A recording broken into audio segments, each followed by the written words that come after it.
Today we're going over one of my favorite pieces of training equipment, the kPulley2 from Exxentric. Now, there are a ton of videos and articles out there explaining the merits of flywheel training that really deep dive into the science of it all, and I'll touch on some of that today, but the purpose of today's video is to really show you the actual real-world application and benefits through the lens of a strength and conditioning coach like myself. So what is flywheel training? During flywheel training, the resistance is created through the inertia of a flywheel, which is accelerated or decelerated with muscle force. Now, this is in contrast with traditional strength training where the resistance is created through lifting weights against gravity. Now, this is an important distinction to make for two primary reasons. Number one is that when you use a barbell or a dumbbell or a kettlebell or a cable machine, unless you're incorporating really slow tempo training, which means you'll be using lighter loads, there are periods of higher and lower tension throughout the lift. For example, during a traditional chest press, the hardest part of the movement is going to be at the bottom when the weights are in their lowest position. Once the lifter gets past that sticking point, the lift becomes significantly easier to complete. Now, this can be both really easily seen and felt when using a cable machine. If you were to perform a cable row with maximal force, the plates would get pulled up really quickly. There would be this period of weightlessness with minimal resistance as the plate stack floats up, and then there would be an awkward yank as the plates come falling back down. Flywheel training, on the other hand, is iso-inertial, meaning that it maintains constant inertia throughout the entire range of motion.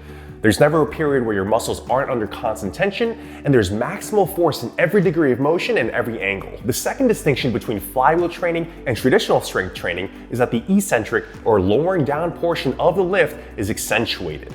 The more force you put into the flywheel, the more force it administers back. This again is different from, say, barbells or dumbbells, where gravity assists you on the eccentric portion of the movement, and your job is to simply yield under the weights with control. Since your muscles are stronger during the eccentric portion of a lift, and since many injuries occur during eccentric contraction, flywheel training has some incredibly positive implications when it comes to muscular growth and strength, along with injury prevention. Okay, now that we've gotten the theory out of the way, let's get into the fun stuff and talk about our favorite real-world use cases for the kPulley and flywheel training in general. The first use case that we'd like to talk about is if you're an athlete or work with athletes. Now, within athletics, there are two sides of a coin that we really need to address, and that's performance and injury prevention. As far as performance goes, there's just so much potential application in terms of loading different angles and exploring different planes of motion that make training with the kPulley an extremely versatile and valuable experience that you just can't get with traditional strength training implements. Now, one could argue that you could do the same movements and get the same benefits with the traditional cable machine,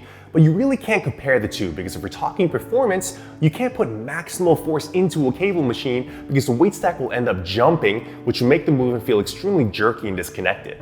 And it's for this reason you typically don't see traditional cable systems at sports performance facilities and instead see machines that provide air resistance like the Kaiser functional trainer. And this makes it so that their athletes can use maximal force and still have the resistance feel consistent and smooth throughout the concentric portion of the lift.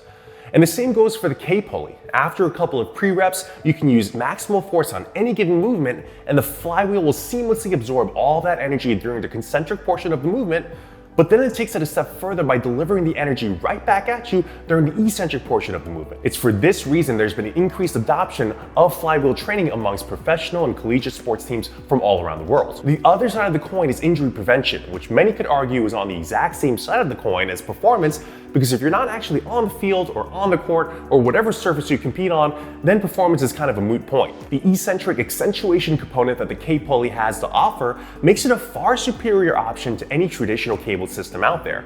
With its sleek design, you can incorporate any attachment you like, from a traditional handle to ankle and wrist straps, to a hip belt, to a rope attachment, or the K-bar. And between these attachments, you'll be able to train and isolate any muscle at any angle in an eccentrically accentuated fashion, which offers enormous application when it comes to injury prevention. Our second real-world use case for the kPulley and flywheel training is if you are a beginner or work with folks newer to strength training.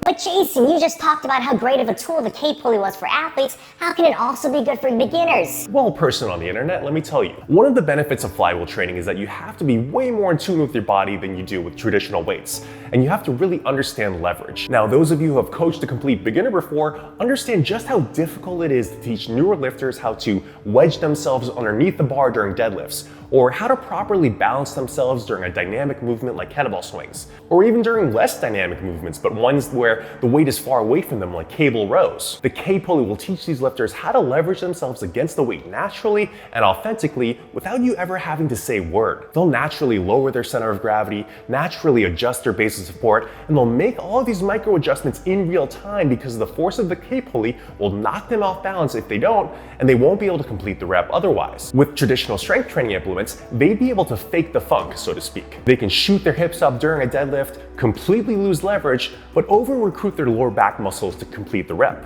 Or during swings or rows, you can see them lifting up their heels and reducing their base of support, but still being able to complete the rep because their calves and feet are being over-recruited and keeping them from losing balance. In this way, flywheel training helps beginners learn how to lift from the ground up and helps to stave off bad habits right from the get-go. Last but not least, our third favorite real-world use case for the kPulley and flywheel training in general are for training small and large groups. We actually found so much utility for this purpose that we actually purchased 8 of these during our time as gym owners. When you're working with groups, space is the #1 logistical key factor, and the kPulley fit our needs perfectly. By mounting them on walls and even attaching them to squat racks, we're able to save a drastic amount of space as compared to a standard cable machine. Now, the other benefit piggybacks off of what I talked about before, in that it teaches lifters how to position themselves without you even having to say a word. And that means that you can go and correct someone who's doing a more coaching intensive movement, like a kettlebell swing or a barbell clean, while not having to worry as much about the people on the kPulley. And not only that, but the flywheel is extremely safe. The chances of someone getting hurt on the kPulley is extremely slim compared to traditional weights because the lifter is never lifting more weight than they can handle, and they're also able to constantly adjust the load depending on how fatigued they are by simply adjusting the amount of force that they put into the flywheel. And finally, to top it all off, you also don't have to worry about adjusting weights in between lifters either because, again, the load is dictated by the amount of force generated by each lifter. So I hope this video shed some light on the merits of flywheel training and the real-world benefits of the kPulley. Again, we saw so much value in these devices that we invested in 8 of them when we owned our gym, and we've been using them for ourselves ever since. Now, Exxentric has actually 2 different kPulley models out there at the time of this recording. If you're a professional, whether you're a sports performance coach or a personal trainer or a gym owner, I highly recommend the kPulley2. If you're a fitness enthusiast, on the other hand, or you own your own home gym and you're looking for more of a personal, more travel-friendly model, then I recommend that you opt for the kPulley Go. Either way, both models are built to last. The build quality is incredible and they're extremely well designed. If you're an athlete or you're a strength coach that works with athletes, if you're newer to lifting or you're a personal trainer who works with beginners, or if you train small or large groups, then the kPulley will be a very worthwhile investment for you.